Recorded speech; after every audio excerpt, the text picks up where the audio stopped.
Assalamualaikum warahmatullahi wabarakatuh. A'udzubillahi minasyaitonirrajim. Bismillahirrahmanirrahim. Laqad kana lakum fi Rasulillahi uswatun hasanah liman kana yarjullaha wal yawmal akhir wa dzakarallaha katsira. Shadaqallahul azim. Allahumma shalli ala sayyidina Muhammadin al-Fatih lima ughliq wal khatimi lima sabaq nasiril haq bil haq wal hadi ila siratikal mustaqim wa ala alihi haqqa qadrihi darihil azim. Teman-teman dan saudaraku sekalian, ada amalan yang sangat dicintai Rasulullah Muhammad SAW. Namun sebelum saya uraikan amalan yang sangat dicintai Rasul ini, mari kita simak beberapa uraian berikut ini yang membuat mengapa amalan ini sangat dicintai oleh Rasulullah Muhammad SAW. Dari kisah Nabi Adam alaihissalam. Ketika Nabi Adam alaihissalam berbuat salah dan dosa, terjebak bujuk rayu setan hingga berbuat dosa, dan akhirnya Allah mengeluarkannya dari surga dan diturunkan di muka bumi ini, hidup di muka bumi ini, memiliki anak dan keturunan. Dan ketika Nabi Adam hendak diterima tobatnya oleh Allah Subhanahu wa taala, Nabi Adam alaihissalam menyebut atau berwasilah dengan nama Nabi Muhammad sallallahu alaihi wasallam. Jadi ketika ia hendak mohon ampun kepada Allah Subhanahu wa taala atas segala dosanya, Nabi Adam alaihissalam melihat di langit ada tulisan La ilaha illallah Muhammad Rasulullah. Nabi Adam berpikir, apabila ada satu nama yang disandingkan dekat dengan nama Allah, yaitu Muhammad, tentulah Allah sangat mencintainya, sangat memuliakannya. Oleh karena itulah Nabi Adam memohon ampun kepada Allah dengan menyebut nama Nabi Muhammad sallallahu alaihi wasallam, atau berwasilah dengan nama Nabi Muhammad sallallahu alaihi wasallam. Dari kisah Nabi Musa alaihissalam. Ketika Nabi Musa alaihissalam hendak atau ingin berjumpa dengan Allah Subhanahu wa taala, maka Allah menunjukkan sebuah gunung agar Musa melihat ke gunung tersebut apabila ingin bertemu dengan Allah Subhanahu wa taala. Dan ketika Nabi Musa melihat gunung yang ditunjukkan, ada cahaya yang sangat kuat dan airnya gunung tersebut hancur lebur, dan Nabi Musa tidak dapat menyaksikannya hingga ia terjatuh pingsan. Hingga Nabi Musa tidak dapat bertemu dengan Allah langsung. Namun kita ketahui dari sejarah Isra Mi'raj Nabi Muhammad sallallahu alaihi wasallam, ketika Nabi Muhammad Mi'raj ke Sidratul Muntaha, Nabi Muhammad langsung bertemu dengan Allah Subhanahu wa taala ketika menerima perintah sholat. Jadi ini membuktikan bahwa Allah Subhanahu wa taala sangat mencintai, sangat memuliakan Rasulullah Muhammad sallallahu alaihi wasallam. Nabi Muhammad SAW juga memiliki akhlak yang sangat mulia, sangat mulia. Dari Aisyah radhiyallahu anha, setelah Rasulullah Muhammad SAW wafat, Abu Bakar As-Siddiq bertanya kepada Aisyah, adakah amalan perbuatan yang dilakukan Rasulullah Muhammad SAW yang belum ia lakukan? Maka kata Aisyah kepada ayahnya, ada, yaitu bahwa baginda Rasulullah Muhammad SAW selalu menyuapi seorang kafir buta yang padahal selalu mencaci makinya, menghinanya. Maka Abu Bakar Siddiq menggantikan yang biasa dilakukan Rasulullah SAW, yaitu menyuapi seorang kafir buta yang senantiasa selalu mencaci maki, memarahi Rasulullah Muhammad SAW.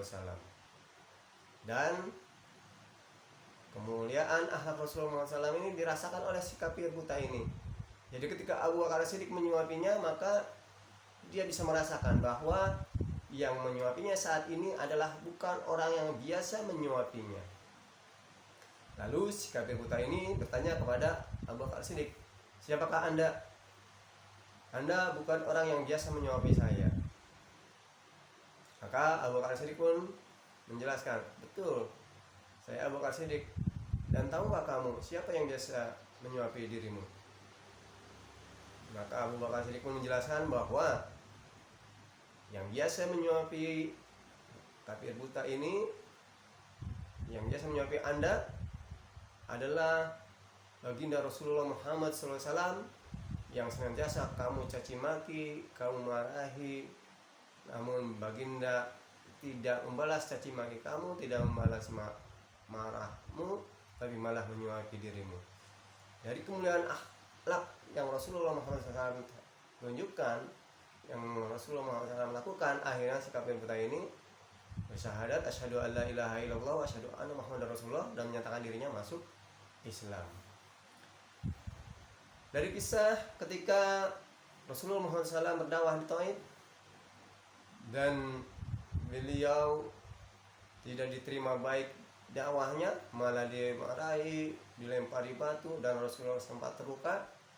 Dan pada saat itu malaikat Jibril bertanya kepada Rasulullah Muhammad SAW, apakah penduduk Taif itu akan diajab saja? Tapi Rasulullah Muhammad SAW dengan kemuliaan akhlaknya menjawab, tidak usah, tidak perlu, karena mereka berbuat seperti ini karena mereka tidak paham, tidak tahu, dan tidak menerima dakwah saya. Mungkin di waktu yang akan mendatang mereka, keturunan mereka, saudara-saudara mereka ada yang beriman kepada Allah SWT dan menerima dakwah saya. Demikian mulianya akhlak Rasulullah Muhammad SAW. Kemudian akhlak Rasulullah Muhammad SAW pun dan kecintaannya kepada kita umatnya ditunjukkan ketika menjelang ajalnya, menjelang wafatnya. Menjelang wafatnya Rasulullah Muhammad SAW tidaklah memanggil istrinya, anaknya, orang tuanya, atau saudaranya, atau sahabatnya, tapi kita, umatnya, umati. Oleh karena itu, kita sudah sepatutnya, sewajibnya, dan seharusnya selaku umatnya Nabi Muhammad SAW mencintainya dengan sungguh-sungguh, memuliakannya sungguh-sungguh, dan mengikuti perintah Allah Subhanahu wa Ta'ala, yaitu berselawat kepada beliau, mengikuti tuntunan ajaran beliau. Bagaimana di dalam Al-Quran Allah menyebutkan, innallaha wa malaikatahu yusholluna 'alan nabi ya ayyuhalladzina amanu shallu 'alaihi wa sallimu taslima. Sungguhnya Allah dan para malaikat bersalawat kepada Nabi, maka wahai orang beriman, bersalawatlah kamu kepada Nabi dengan penuh penghormatan kepadanya.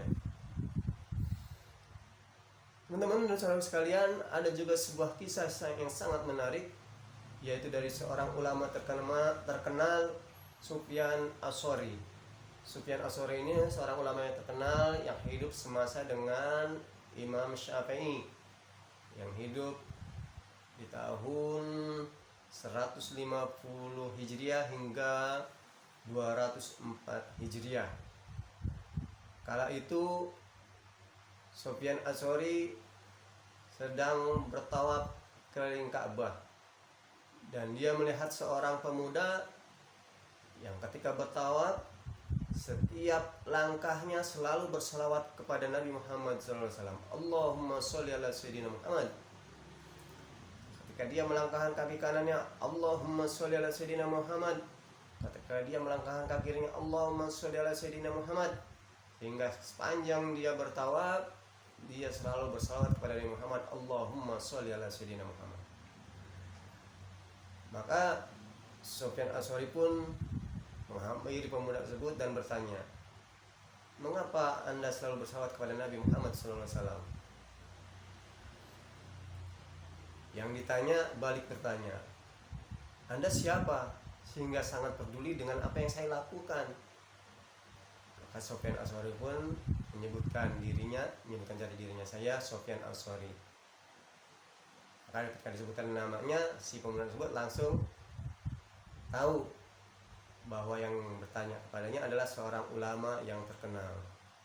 Teman-teman saudara sekalian, kalaulah Sofyan Al-Asy'ari menyebutkan namanya langsung dikenal, berarti memang beliau adalah ulama yang terkenal. Karena pada saat itu tidak seperti zaman sekarang yang gampang sekali orang bisa terkenal, gampang viral karena banyak media yang mendukung adanya internet, teknologi informasi dan teknologi dan lain sebagainya, hingga gampang sekali orang bisa terkenal. Tapi kalau zaman dahulu, apabila seorang dikenal, berarti memang benar-benar terkenal dan termasyhur orang tersebut. Jadi si Sofyan Al-Asy'ari bertanya kepada pemuda tersebut, kenapa dia selalu bersalawat? Maka si pemuda lantas, kalau saja bukan Anda yang bertanya, tentu saya tidak akan menjelaskannya. Maka si pemuda tersebut pun akhirnya bercerita kepada Sofyan Al-Asy'ari bahwa dia hendak beribadah haji bersama orang tuanya, sama ayahnya. Di tengah perjalanan ayahnya sedang jatuh sakit, sehingga dia harus mendirikan kemah untuk merawat ayahnya tersebut. Dan Allah berkehendak lain bahwa ajal sudah sampai kepada si ayah si pemuda. Dan ketika ajalnya sampai kepada ayah pemuda tersebut berada di samping ayahnya, di samping kepalanya, melihat ayahnya meninggal. Namun yang membuat si pemuda itu menjadi sedih adalah ketika meninggal si ayahnya ini, wajahnya berubah menjadi hitam. Betapa sedihnya dia sebagai seorang anak melihat ayahnya meninggal dalam kondisi demikian. Karena apabila dilihat dari ciri ketika dia meninggal, maka sepertinya ayahnya meninggal dalam keadaan su'ul khotimah. Maka di tengah kesedihannya, dia menutupi wajah ayahnya dengan kain, dan dia sangat bersedih, sangat terpukul, sehingga di tengah kesedihannya itu dia tertidur. Dan ketika tidurnya itu datanglah sesosok yang sangat putih, sangat tampan, sangat harum dan wangi, menghampiri jasad ayahnya, lalu membuka penutup wajah ayahnya, kemudian dia mengusapkan tangannya. Spontan, subhanallah, ketika sosok tersebut mengusap wajah almarhum, maka si pemuda itu sangat tersentak, sangat bahagia, karena wajah almarhum ayahnya yang tadinya hitam kini berubah menjadi putih, bersih, bersinar, bercahaya. Dan ketika sosok tersebut hendak pergi, si pemuda memegang jubahnya dan bertanya, siapa Anda sehingga Anda bisa menolong ayah saya? Maka yang sosok yang bilang tadi balik bertanya, Anda tidak mengenal saya? Ana Muhammad bin Abdullah, sahibul Quran. Saya adalah Muhammad bin Abdullah yang menerima wahyu Al-Quran. Kemudian Rasulullah Muhammad SAW menjelaskan kepada si pemuda bahwa ayahnya ini adalah seorang yang suka beribadah namun juga suka berbuat dosa. Dan ketika ia meninggal, dosanya ini menutupi cahaya agama di muka ayahnya almarhum. Dan ayahnya ini datang kepada Rasulullah Muhammad SAW meminta pertolongan, minta bantuan kepada Rasulullah. Maka aku pun mengabulkan dan menolong ayahmu, karena ayahmu ini selalu berselawat kepadaku dalam satu malam 1000 kali. Teman-teman dan saudara sekalian, dari kisah tadi bahwa Rasulullah Muhammad SAW memberikan syafaat kepada ayah dari pemuda tadi ketika di dunia, ketika ayahnya pemuda tadi meninggal, ya Rasulullah memberikan syafaatnya. Tidak hanya di akhirat, tapi di dunia pun sudah diberikan. Teman-teman saudara sekalian, maka dari uraian yang saya jelaskan tadi, jelaslah bahwa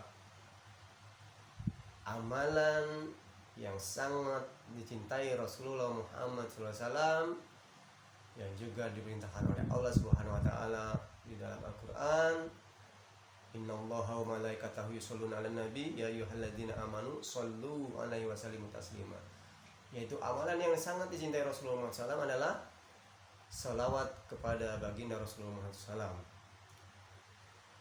Namun dari salawat yang kita sampaikan, yang kita aturkan kepada Rasulullah SAW, tidak semata-mata hanya untuk diri kita, karena Rasulullah Muhammad SAW sangat mencintai umatnya, maka salawat yang diaturkan, yang dipersembahkan kepada Nabi Muhammad SAW, kita hadiahkan juga kepada yang Rasulullah Muhammad SAW mencintainya, yaitu umatnya Nabi Muhammad.